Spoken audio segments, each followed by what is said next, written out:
Directed by Paul Anderson and written by Philip Eisner, Event Horizon was not as big a hit as we might have imagined when it was first released in 1997. This sci-fi horror starred Lawrence Fishburne, Sam Neill, Jolie Richardson, and Kathleen Quinlan in leading roles, and it was set in the year 2047 when a crew of astronauts embarks on a mission to find the missing Event Horizon. Unfortunately, the ship seems to have a sinister force lurking on board, and the film eventually became such a cult classic that fans demanded to see a director's cut. Unfortunately, Paramount Studios has admitted that the film's director's cut might just never be made public, and today we'll explore all the reasons behind this unfortunate decision. But before we go into our explanation, we have a very small request. If you like our content, please support us by subscribing to our channel. This is a small click for you, but for us it means a lot. Thank you. Let's begin.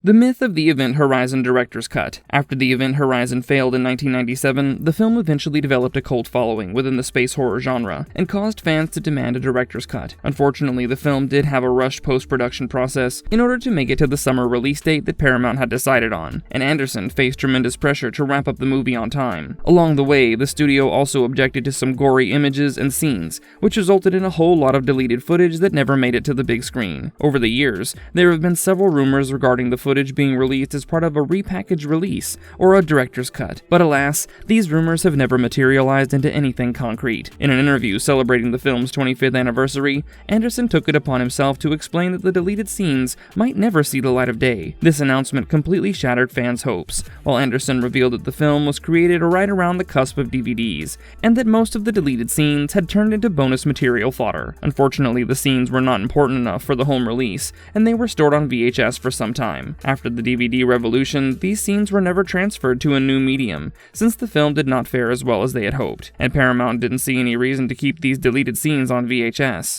Why was the director's cut eliminated? After a rushed post-production and attempts to remove many explicit scenes from the final cut, fans would agree that extended scenes in director's cut releases are the saving grace for such films that go through heavy editing and restructuring. While there's no doubt that the film's theatrical cut is quite terrifying, Jason Isaac stated that the occasional flashes of grim scenes are just the starting point of the film's intended horror tone. Sadly, most of these scenes were edited out, or shortened to just a few seconds to align the film's final version with the studio's vision. In fact, most of the details surrounding the deleted sequences are still a secret, but we do know that a lot of these scenes were part of the sequence where the crew finds themselves going through horrifying experiences in what seems to be a hellish dimension. Isaacs also recalled a scene where his character's body was hung naked and then gutted from the neck all the way down to his torso, and this scene was so gory that many test audience members got sick while watching it. To add to this, notable horror icon Clive Barker had curated some of the body horror scenes during pre-production, but unfortunately, most of them didn't make it to the final cut, except for a few scenes from the hellish sequence. More than anything, Paramount Studio executives were quite shaken up by the gross horror and disturbing sequences that involved a whole lot of organs being gutted out and characters being impaled. Anderson got a whole lot of notes to cut these scenes out of the final cut,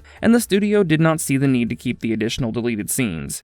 The fate of the deleted footage. Paul Anderson revealed that VHS had left no room for deleted footage, and Paramount Studios then sent the unused footage to a Transylvanian salt mine to keep it safe. Salt mines offered optimal conditions to preserve film, but unfortunately, Event Horizon's footage had deteriorated over time, and had become entirely unusable when they tried to retrieve it and restore it. Paramount Studios then admitted they regretted this decision, and then even invited Anderson to make his intended version of the film after the movie started garnering cult status. A team was also put together to compile footage for a special edition release, and they managed to retrieve some parts of the deleted footage. Unfortunately, a majority of this footage was either lost or found in bad condition, and Anderson declared that it was not archived well enough for them to create anything substantial.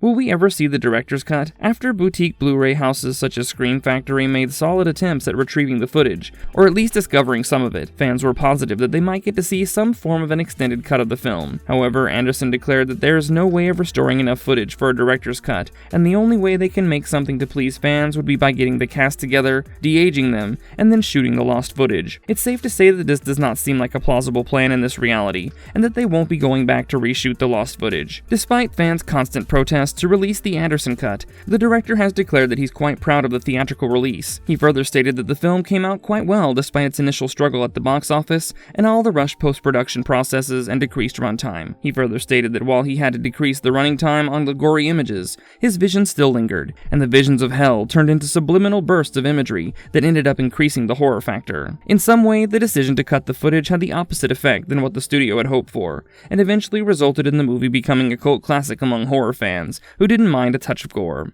Director and studio responses over the years. When Paramount Studios first saw the initial cut that ran over 2 hours, they were startled by the imagery that included scenes in which the crew members destroyed themselves. Anderson himself described this scene as a kind of bloody orgy, where the crew was essentially themselves to death, and the studio was also horror-struck by the other scenes where Lawrence Fishburne witnesses nightmarish visions of hell. The studio soon asked Anderson's team to make several changes to get rid of these gruesome, surreal images that had been spread across what they had hoped to turn into the summer blockbuster of the year. Combined with some unfavorable test screening reviews, Anderson eventually agreed to make the necessary dramatic cuts to the movie. This resulted in the film's runtime going down from over 2 hours to merely 96 minutes. But most fans were not satisfied until they got their hands on a much more violent director's cut. Anderson also took it upon himself to describe the carnage that was cut out of the final version, which only left fans wanting more. Producer Jeremy Bolt and set director Crispin Salas talked about their desire to reinstate the footage, but sadly this remained a dream. In addition to this, Anderson has also given up all hopes of restoring the lost footage, and believes that the final theatrical cut of the film did end up becoming the best version of it. Even though the fans have persistently demanded a director's cut,